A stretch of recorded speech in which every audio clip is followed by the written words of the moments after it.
21 years ago in Las Vegas, Tupac Shakur was taken from all of us. He was only 25 years old too, damn near the same age as my oldest son. When I sat down to gather my thoughts about my label mate, my homie, and my brother, there's one thought that kept coming back to me. Tupac, the actual human being.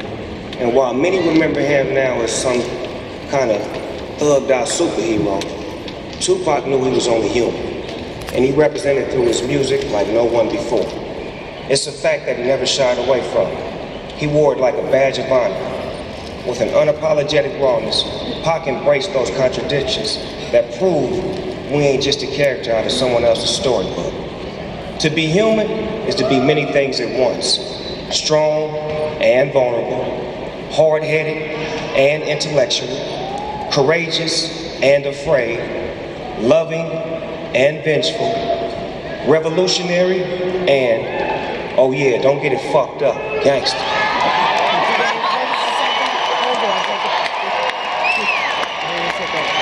So, while we may be here today to celebrate one of music's most prolific and outspoken artists, as he's rightfully enshrined amongst the greatest musicians to ever do it, I'm here to make sure that Pac is remembered the way he would have wanted to be. A strong black man that stood for his.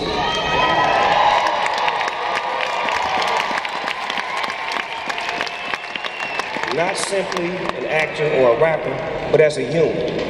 That's what made Tupac an amazing actor on the big screen in movies like Above the Rim and Juice. That's what made him refuse to lower his head when railing against injustice towards his people. That's what made us so engaged with everything he ever did, both before and after his death. That's what made Tupac the greatest rapper of all time.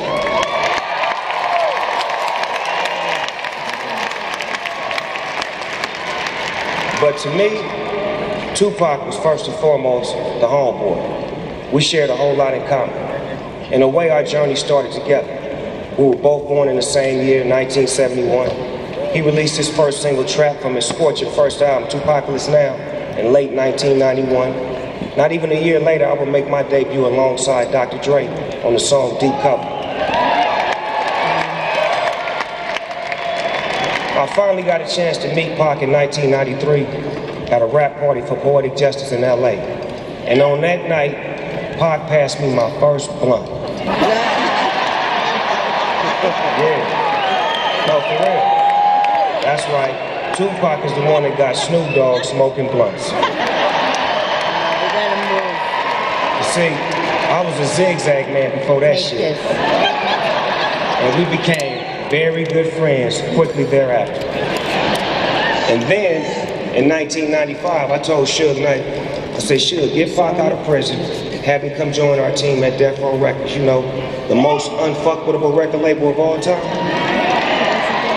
And our friendship there was like player to player. He never had a team before, it was always just him. Now with us, it was like he joined the Showtime Lakers. Dre was the coach, Suge was the owner, and me and Pac, we were the stars on the court making history with every new song.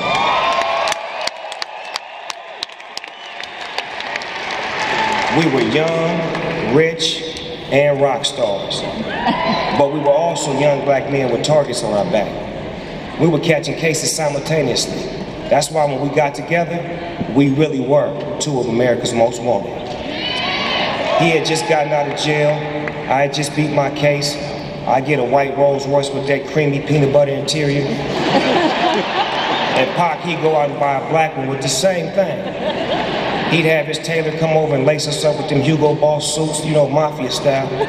He put me up on a lot of boss player shit like Gucci and Versace and shit I can't even pronounce.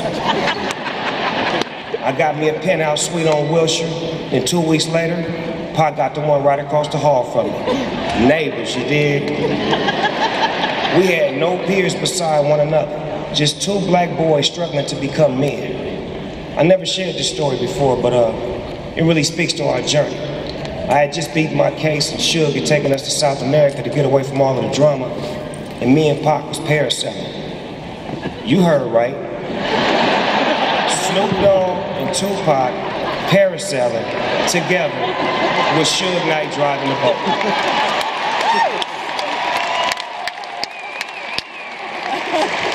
Now, You gotta remember, I had just beat my case and Pac had just got out on bail, so we'd have tried anything at this point.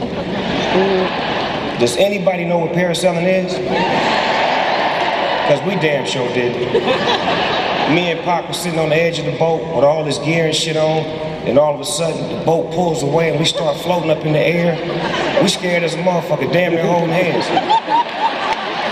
And Suge ass kept dropping the lever and slamming us into the water like boom. I don't know what was in there. It could have been sharks, octopuses, or whatever. And I'm like, man, quit playing. It was crazy because not only did we think we were on top of the world at that time, we actually were on top of the world. Floating around in the sky. Then all of a sudden Pac would start telling me about some movie idea he had, about me being the main star. He was saying some shit I wasn't paying attention because I was like, we too high in the sky, we need to get in. I mean, the shit he was saying to me in that moment was different though. He seen me as an actor. He saw more potential in me than I saw in myself. And it's funny because after he passed away, I started getting a lot of movie roles. And I always felt that Pac was looking out for his nigga, even after he was gone.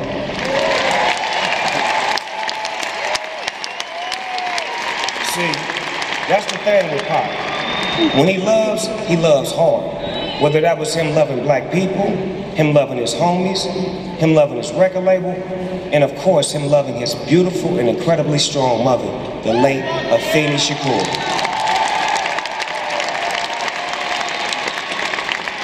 Memories of Miss Shakur are embedded in my mind. Right after I heard Tupac got shot, I immediately flew to Vegas and I walked in the room and I seen him laid out on the bed with all kind of tubes and shit in him, and I was so weak I damn near fell over. And his mom came over to me and she grabbed me and she held me up and she said, baby, you got to be strong. And I went and sat next to him and was whispering to him, telling him I loved him and to hold on and he was gonna be okay. And even in that moment, his mom was thinking more about me than herself and showing me how to love strong. I mean, it was amazing that his mama was so strong and loved so hard.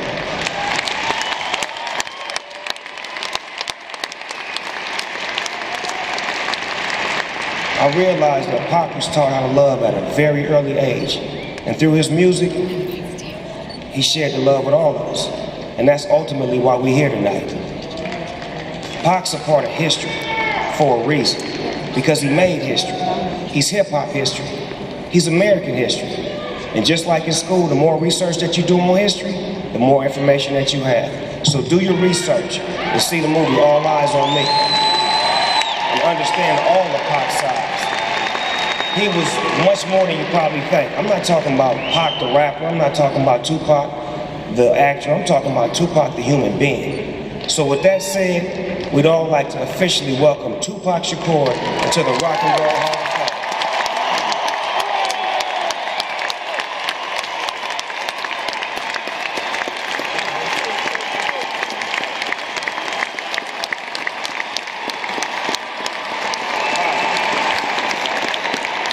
Tupac, we love you, dog. You gonna always be right with us. We know you gonna live forever. As legends always do. They can't take this away from you, homie. But since my brother is not here in the physical form, I'll accept this honor on his behalf. I love you, Tupac. Welcome to the Rock and Roll Hall of Fame.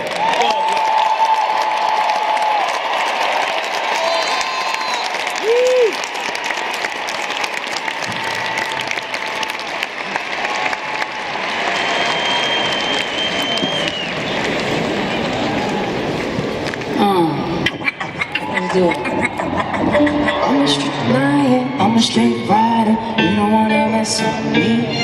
Got the police